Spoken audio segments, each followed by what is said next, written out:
One of the popular exercises, or more popular exercise in the gym, is training the chest, whether it's with cable systems like this, or free weights, or resistance machines. We need to think about that though. If we're typically doing a chest press type movement, or a chest fly movement, then we're essentially creating a short, strong, and potentially tight chest. Remember, the chest, pectoralis major, starts on ribs 1 through 6, the sternum, and this bone up here called the clavicle. It crosses the shoulder joint.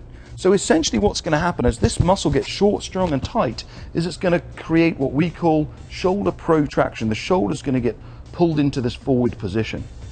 And here's the risk. Most people know that muscles work in pairs. So typically when they work the biceps, they're going to work the triceps. When they work the quads, they're going to consider working the hamstrings.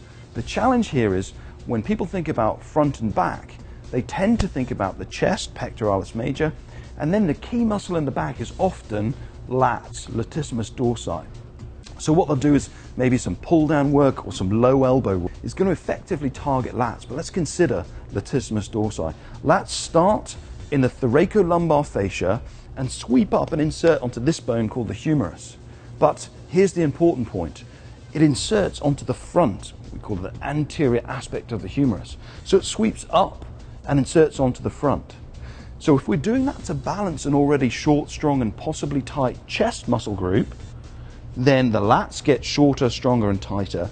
Instead of reversing that, what they're going to do is internally rotate and depress the shoulder girdle. So the risk is that by getting a postural pairing of lats and chest, we create an uneven balance, we move further out of alignment. Now the risks associated with that are simple. The further away from alignment you are, the less effectively you share the joint structures, the greater the risk of injury. So here's what we can think about.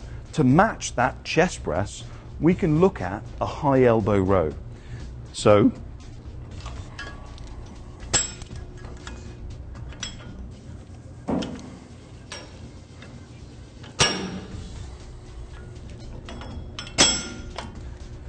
we'd be looking for a row position somewhere like this, possibly one higher. But what we're then doing is a full range high elbow movement. That high elbow is exactly the opposite movement. If you consider for a second in the chest press, the movement is this, and then the opposite is this. So the chest press, the cable is behind us, the row, the cable is in front of us, but the movements look identical. That's kind of what we might call an optimal postural pairing. And it kind of makes sense if you consider the opposite of this cannot be this or indeed this. So one of the options when you think about that is to match movements. Obviously the opposite of a pull down may be considered to be an overhead press.